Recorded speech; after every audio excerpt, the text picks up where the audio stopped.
सुतान शेषान उत्सुक्य मोह रतिदान जगानाम यो पूर्व वैदे नमस्तस्तु तस्मै। नमस्कार मित्रों, मैं वैद्य राजदीप पाढेर नागरादी चिकित्सक समूह वती आप सबका स्वागत करता हूं।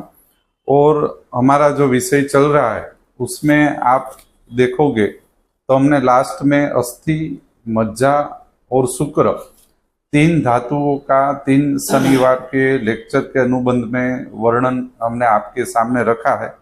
उसमें हमने ये अस्थि, मज्जा, शुक्र तीनों धातु का महत्व, उसकी क्षय, उसकी वृद्धि और समत्व का कर्म, और यदि स्रोतोदुष्टि होती है तो उसमें निदान, परिवर्जन, उपक्रम, चिकित्सा क्रम और प्रकृति स्थापन, उसमें क्या चिकित्सा निदान का विचार हमें करना चाहिए उसके बारे में हम निर्देश और संकलन हमने देखा था।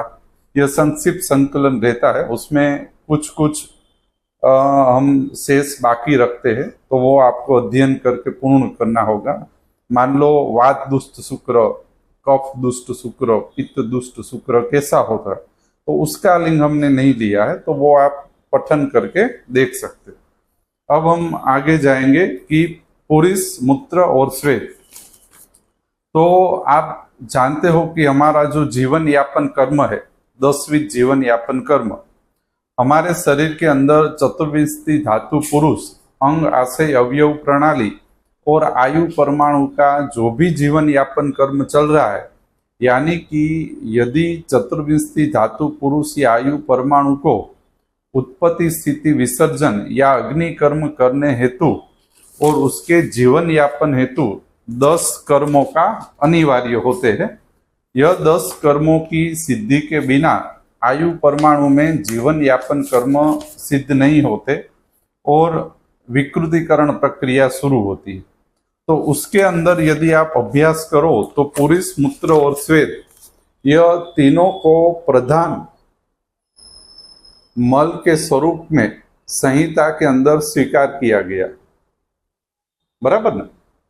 क्योंकि यह जो पुरुष, मूत्र और श्वेत है, यह हमारे शरीर के अंदर जीवन यापन कर्म करने वाली यह 3 मल संज्ञा को प्राप्त की हुई प्रणाली या तो मल स्थिति है। तो यह जीवन यापन कर्म के करने वाले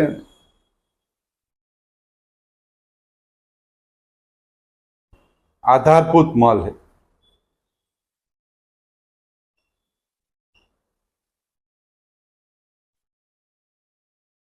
बरोबर ना? तो हमारे शरीर के अंदर यदि आप मलों का वर्णन देखें तो रस का मल कफ, रक्त का मल पित्त, अस्थि का केश, मसरू, नख, लोम आदि जो मलों का जो भी वर्णन आ रहा, उसके अंदर सभी मलों के वर्णन के अंदर प्रधान रूप से यह 3 मलों का स्वीकार किया गया है, पुरुष, मूत्र और श्वेत, बराबर। यह देह का धारक करने वाले और जीवन यापन करने वाले ये 3 मल है। इसका देह ध्रुव और जीवन यापन यह द्विविध प्रकार का कर्म रहता है मलों का। मल जो है वो हमारे शरीर में कहाँ कार्य करते हैं, हम पुरुष, मूत्र, श्वेत का 2 लेक्चर के अनुबंध में वर्णन देखेंगे। तो यहाँ से हम उसका निर्देश देखकर उसके बाद उसका स्वतंत्र वर्णन देखेंगे। तो ये जो पुरुष, मूत्र और श्वेत जो देह धारक और जीवन यापन कर्म करने वाली 3 मल की स्थिति है, यह हमारे शरीर के अंदर महाभूताग्नि धारण,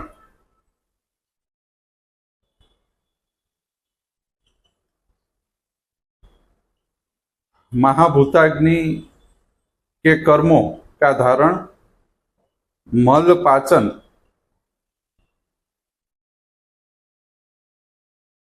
विसर्जन और मलों का धारण और महाभूताग्नि का अनुवर्तन सम्यक रूप से चलाने वाली यह 3 पुरुष, मूत्र और श्वेत 3 जो धातु रूप मल है, यह हमारे शरीर के अंदर महाभूताग्नि का अनुवर्तन, महाभूताग्नि के कर्म, महाभूताग्नि का धारण और पुरुष मूत्र स्वेद हमारे शरीर के अंदर मल पाचन, मल धारण और मल विसर्जन, यह त्रिविध अवस्थाओं को धारण करने वाले यह प्रधान तीन मल है, पुरुष मूत्र और श्वेत। तो पुरुष मूत्र श्वेत जीवन यापन कर्म देह धारण करते हैं।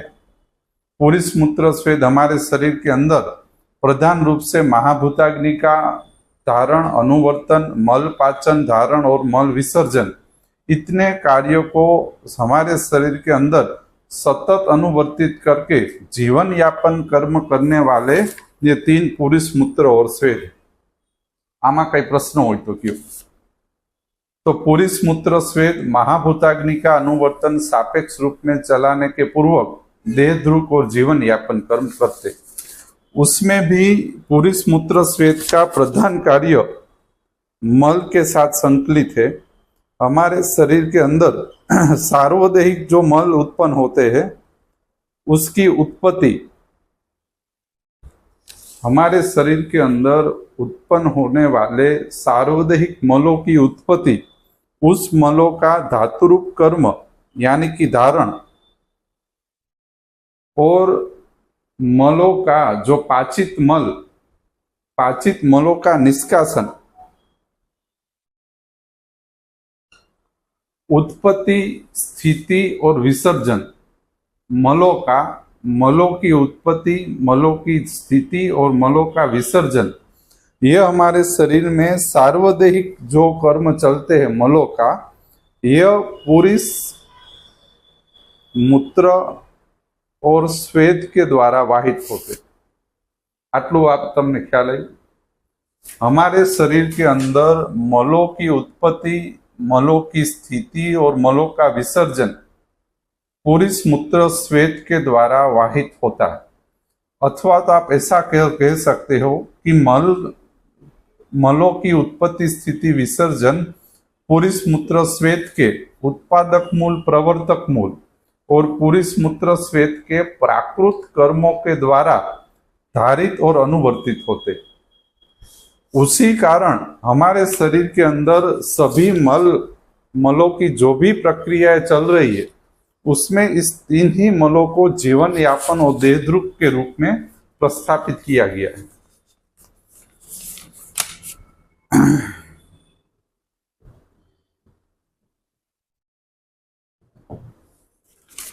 હવે જો પુરુષ, तो पुरुष क्या है? पुरुष मल है, लेकिन पुरुष जो है यह हमारे शरीर के अंदर अन्न पाचन प्रक्रिया के बाद, सारकीट विभंजन के बाद उत्पन्न होने वाला आहार का मल है। पुरुष जो है यह हमारे शरीर में अन्न पाचन प्रक्रिया के बाद उत्पन्न होने वाला आहार का मल है।